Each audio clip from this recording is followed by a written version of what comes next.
बिल्कुल, ये दृश्य हम आपको दिखा रहे हैं। प्रधानमंत्री जब अपने प्लेन से वहाँ पर उतरे, उसके बाद भारतीय समुदाय के लोग वहाँ पर मौजूद हैं। कई सारे लोग वो प्रधानमंत्री का वहाँ पर स्वागत कर रहे हैं। अशोक श्रीवास्तव हमारे साथ बने हुए हैं, उनसे हम बातचीत कर रहे थे, लेकिन उस बातचीत को हम आगे बढ़ाएं उसके बाद उससे पहले एक बार हम पिनाक रंजन चक्रवर्ती के पास चलना चाहेंगे। वो पूर्व राजनयिक हैं। पिनाक रंजन जी, जो अभी अशोक से हम बातचीत कर रहे थे कि दुनिया में युद्ध चल रहे हैं, लेकिन युद्ध से जुड़े हुए जो विभिन्न पक्ष हैं उनके अंदर एक छटपटाहट भी दिख रही है कि भाई किस तरह से हम इस युद्ध से बाहर निकलें। ये हर पक्ष की ओर से ये छटपटाहट बार बार दिखाई दे रही है। तो इसको लेकर के क्या कहेंगे, और भारत के पास मंत्र है?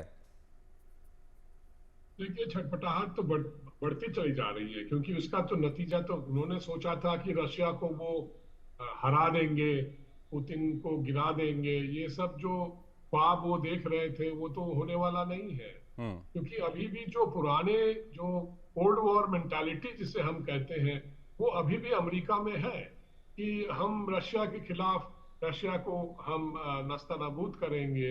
इस तरह की जो ख्यालात हैं वो अभी भी वहां है। इसीलिए इस तरह की चीजें हम देख रहे हैं कि चलो रशिया को नीचा दिखाया जाए, पुतिन को रेजिम चेंज किया जाए रशिया में। इस तरह की जो पावर पॉलिटिक्स है जो अमेरिकन खेलते रहे हैं, आपने पहले देखा है, वियतनाम से शुरू होकर इराक, अफगानिस्तान तक, लिबिया में जो किया है उन्होंने। तो ये एक उनके यहाँ ये एक नस्ल है जो इस तरह का सोच रखते हैं।